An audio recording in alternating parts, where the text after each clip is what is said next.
Hello, it's Dave from Sunlight on climate change.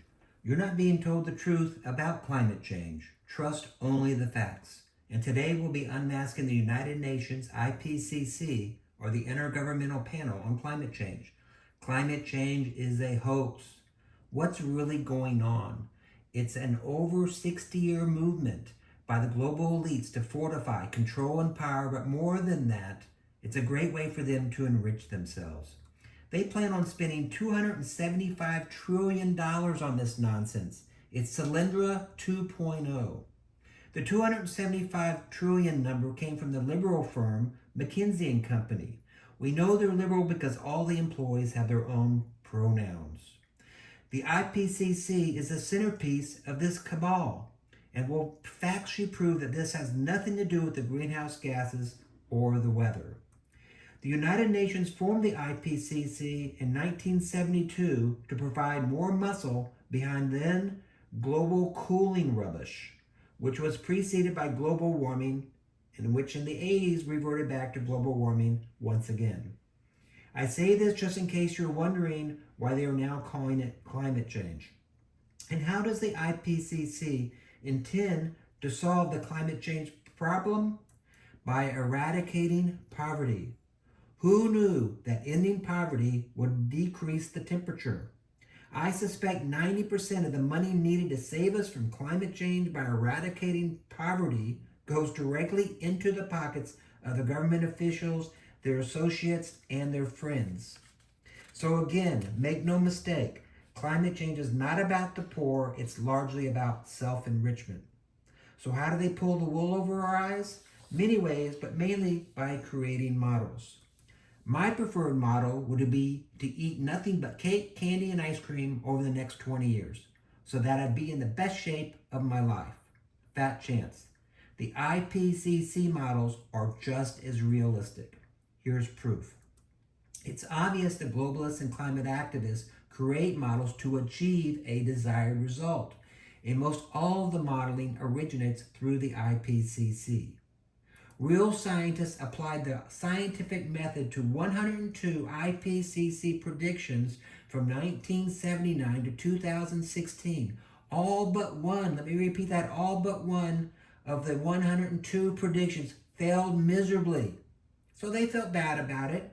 They retooled their models so they'd be more effective. And they were worse. The judgment, the models provide no scientific basis for concluding that CO2 and other greenhouse gases and fossil fuels will cause catastrophic climate change and extreme weather. In other words, it's pure nonsense. The IPCC uses the word science without ever following the science. And on top of that, the IPCC is government controlled and thus only publishes government opinions, not findings from scientists. Scientific conclusions from scientists are rewritten by the IPCC policymakers to the satisfaction of the governments, not the scientists. With that in mind, here's what the governments, as rewritten by the IPCC policymakers, concluded. The balance of evidence suggests a discernible human influence on global climate. The evidence is clear that CO2 is the main driver of climate change. Liar, liar, pants on fire. And it gets worse. The IPCC, report after report, 6 straight and counting, continue to report this false narrative, or as I like to say, the voodoo science. After talking to the scientists for the first report, there was no need to bring them back. And each successive report conveyed more catastrophic findings without any scientific basis. True science only comes from the scientific method. No government has the right to decide on the truth of scientific principles. The scientific method is a systematic approach to acquiring knowledge, starting with a hypothesis and then involving observation, questioning, experimentation, data analysis, and conclusions. Here's what the independent scientists actually concluded. No study to date has positively attributed all or part of the climate warming observed to man-made causes. None of the studies cited have shown clear evidence that we can contribute the observed climate changes to the specific cause of an increase in greenhouse gases. In conclusion, the IPCC, as a government-controlled organization, has never followed the scientific methods. Their findings are merely the opinions of the IPCC governments. And the response from the CO2 Coalition, which is a collection of over 200 of the leading scientists in the world who by necessity came together to help save the world, concluded the following. Carbon dioxide, greenhouse gases, fossil fuels will not cause catastrophic global warming and more extreme weather. There will be disastrous consequences for the poor, people worldwide, future generations, Americans, America, and other countries if CO2 and other greenhouse gases and fossil fuels are reduced to net zero. Yet, the 2007 Nobel Peace Prize was awarded to the IPCC and Al Gore. So we just looked at the IPCC from a macro level. Now we'll go micro with 3 examples out of several hundred I could give, all of which show either dishonesty, deception, or both. First, concerning extreme weather, in their own report, this is what the IPCC knows to be factual. The IPCC concludes that changes in the frequency and intensity of most severe weather events have not been detected, nor can they be attributed to human-caused climate change. Real-world data shows no significant increase in droughts, heat waves, flooding, tropical cyclones, hurricanes, or tornadoes over the past 100 years. Yet, what they say to the public is the exact opposite. The IPCC, most all of the time, has the truth firmly in hand. In the 70s, the one time they invited the scientists, they were provided the natural disaster facts, the truth, both verbally and in writing. But what do? They rewrote it, choosing to ignore the facts as they collided with their goals of control, power, and enrichment. So instead, the IPCC relentlessly continued, and even today still continues, to push the increase in more violent extreme weather nonsense, even though they know with 100% certainty it's a fallacy. The second example has to do with the greenhouse gases. If you perform a simple Google search asking to see a chart about the composition of the greenhouse gases, this is what you'll see. And this is from the IPCC's fourth assessment. According to the IPCC, these 3 greenhouse gases, CO2, methane, and nitrous oxide, comprise 98.9% of the total greenhouse gases. Wow. And according to the IPCC, these 3 greenhouse gases are the problem, as they are greatly overheating the Earth. Is that true? Well, what's missing from this picture? Water vapor. Do we have to include water vapor, and will it make a difference? Yes. Since water vapor has been a greenhouse gas since the beginning of time, we need to include it, and spectacularly yes, as you're about to see. Well, it turns out water vapor is by far the most dominant greenhouse gas, coming in at 90%, and I've seen it as high as 94%. So the share of CO2, methane, and nitrous oxide is at 98.9% like the IPCC suggested. It's only 4%. And it gets even worse. It turns out that water vapor is also responsible for the great majority of the greenhouse gas warming. Let me repeat that again. Water vapor is responsible for the great majority of the greenhouse gas warming.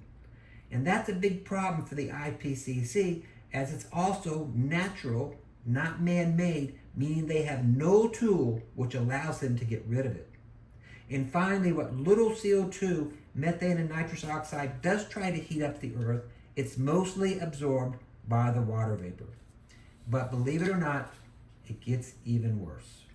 The IPCC also forgot to mention that the greenhouse gases only represent 1% of the total atmosphere. So it's not even 4%, but it's less than 0.5%, or 0.04%. For those of you old enough, I feel like Columbo, because the IPCC gets even naughtier. Man-made greenhouse gases, according to the Obama administration, represents only 3% of the greenhouse gases. It's probably 1/10 of 3%, but we'll give them the whole 3%. And finally, the deep state employees at NOAA, hopefully they don't have their jobs anymore, but they say that the United States share of the greenhouse gases is around 20%. But the honest NOAA staffers will tell you it's closer to 14%. But again, we'll stay with the higher number. So the new math now reads 0.04% times 3% times 20% equals a whopping 0.00024%, or virtually nothing. And that's not counting the fact that the water vapor absorbs most of the remaining 0.00024%. Therefore, the IPCC has taken us all the way from 98.9% to 0.00024%.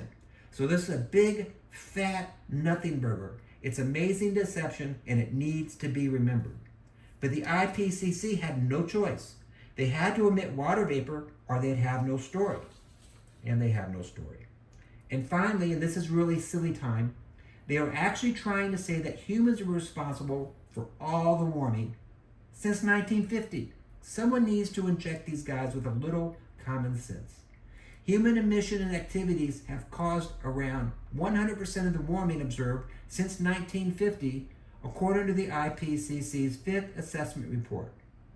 Now, since both sides agree we've been in a warming period since 1850, isn't it possible that the warming is because we're in a warming period?